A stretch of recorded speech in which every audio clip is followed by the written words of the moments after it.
Hey, what's up teman-teman? Kalian tahu nggak kenapa para hacker tuh susah banget buat ditangkap? Well, alasannya simpel.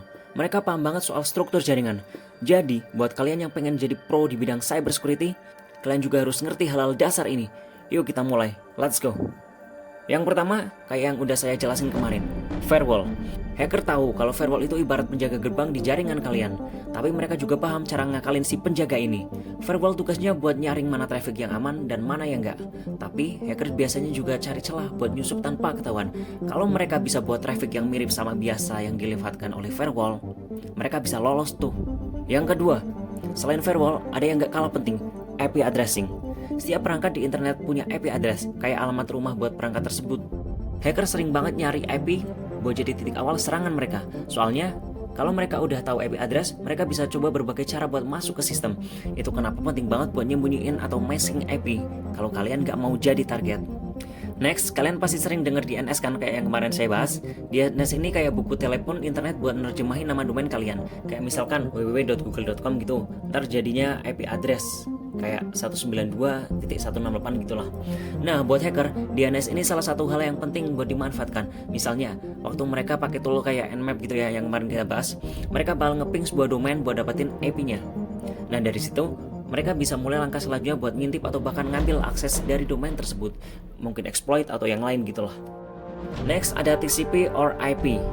Ya, Transmission Control Protocol atau biasa disebut Internet Protocol Switch. Ini adalah protokol utama internet. Hacker tahu kalau TCP or IP ini ibarat paket kurir data. Hacker bisa coba serangan man in the middle buat memotong paket-paket ini dan ngintip data yang dikirim. Kalau mereka bisa nyusup di tengah-tengah komunikasi, mereka bisa ngambil data penting tanpa ketahuan. Makanya, ngerti protokol ini tuh wajib banget buat kalian yang pengen jadi cyber security expert. Lanjut lagi, kalian pasti sering lihat HTTP dan HTTPS kan? HTTP itu protokol buat ngirim data waktu kalian akses website. Tapi HTTPS lebih aman karena pakai enkripsi. Hacker selalu nyari website yang pakai HTTP karena data yang dikirim gak terenkripsi. Jadi mereka bisa dengan mudah nyadap informasi teman-teman. Kalau kalian akses website yang sensitif gitu, pastiin buat pakai HTTPS biar data kalian gak dicuri. Biasanya kalau HTTP itu dia di pojok kiri atasnya masih ada attention gitu merah. Terakhir, ada VPN atau Virtual Private Network. Pasti udah pada tahu lah. VPN ini buat nyembunyiin IP asli dan ngebikin enkripsi juga buat semua data yang kalian kirim. Tapi hati-hati, hacker juga sering pakai VPN buat nyamar dan bikin aktivitas mereka jauh lebih susah dilacak. Makanya, kalau kalian mau aman pas browsing atau kerja online di tempat umum teman-teman, pakai wifi umum gitulah, jangan lupa pakai VPN. Yang berbayar gak lemot teman-teman. Oh iya, tools yang dipakai banyak hacker buat analisa jaringan adalah Wireshark.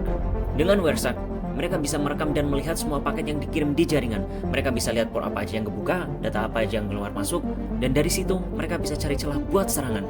Jadi belajar tool ini juga penting banget buat kalian yang mau jadi network security expert.